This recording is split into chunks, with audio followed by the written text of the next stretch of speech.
everyone, welcome back. I'm here with Tassilo. We are in Meran, where he's originally from. I'm here this weekend and we're gonna work as well in Bolzano these days. And yeah, Tassilo, for everyone who doesn't know you yet, who are you and what do you do? Yes, I'm a simple piano student at the Conservatory of Bolzano here in South Tyrol or in northern Italy. And yes, I'm like I said, I'm studying the piano at the moment. And I had some difficulties and I was not sure in a few things. And one day I decided to meet Aaron to solve these problems where I had my difficulties on, yes. I was in Bolzano for a concert actually, and I think you missed that one, right? We were in touch over Instagram, and then it turned out that I'd just been in Bolzano the week before. But then we were in touch and we worked together for a while.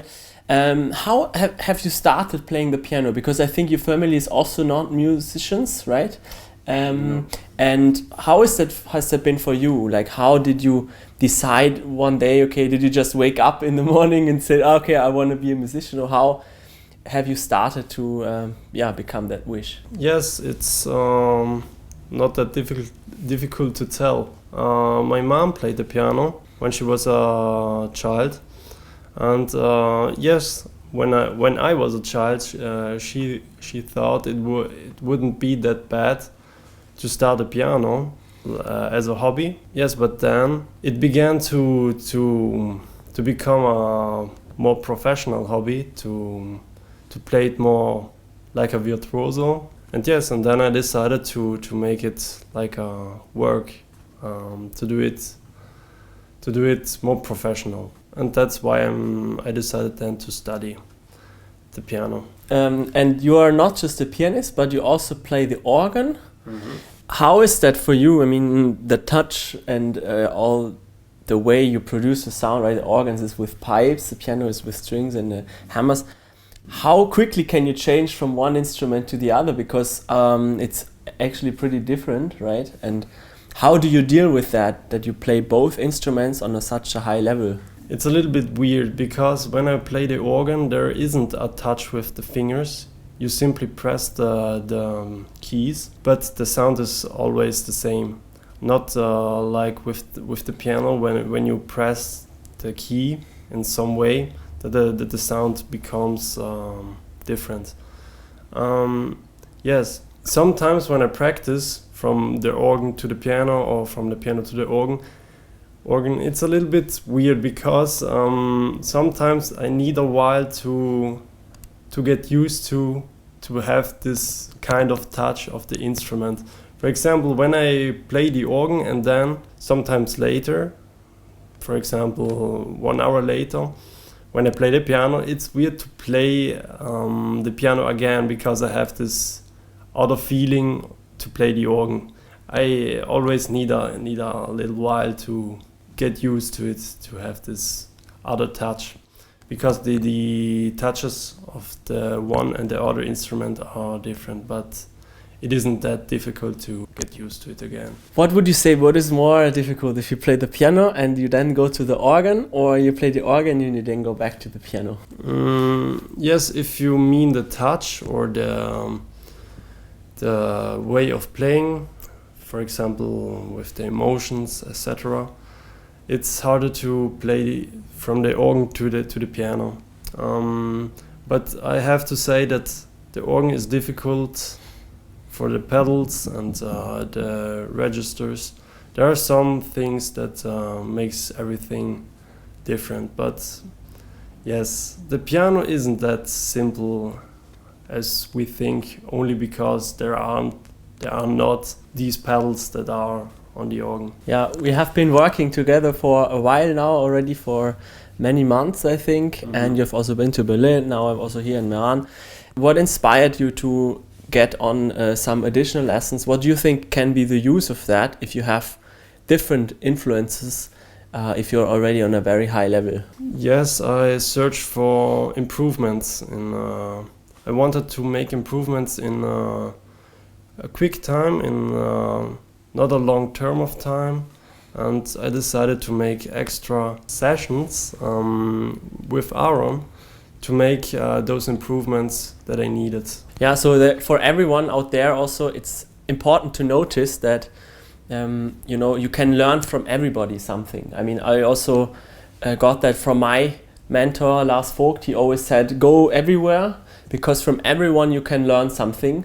Even if you don't agree with everything they say, there's always something you can take. So it's important to let go of your ego in your learning process, that you think you know already everything, and just be open-minded to learn. That's the most important thing, is this open-mindedness for learning which you have, and which made you also make progress really fast. Now, my question is, because with my academy, I support future professionals like you, also with how they can get concert at a later stage, etc. But I also work with non-professionals. Now, how was that for you, being in touch with both? I mean, in my workshop in Berlin, for example, you've met someone who is also now a bachelor student in Mozart Album, Salzburg, who got into that after working with me. But you also met people who are completely non-professionals, after a different professional career or during their professional lives. How has it been for you being in touch with these people? Because in your student life, I guess you're only in touch with piano students like you or other instrumentalists. It was actually very interesting because yes, some people that are not professionals and others that are professionals are at the end very charismatic and sweet and very nice. The nice thing about it is that these people are from around the world, because I only know logically only the people who lives nearby of my city. But meeting other people from other countries was very interesting.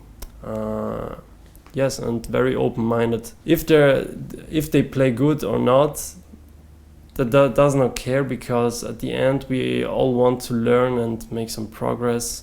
And yes, it was a very nice experience to meet these people. Mm-hmm. Yeah, in the end, as you said, it's all about learning in each level, and also many topics are very similar. Just for one, it means like practice one bar. For the other one is one page. For the one if playing something fast is different than for the other, but in the end it's also very similar, like what principles we use for our practice.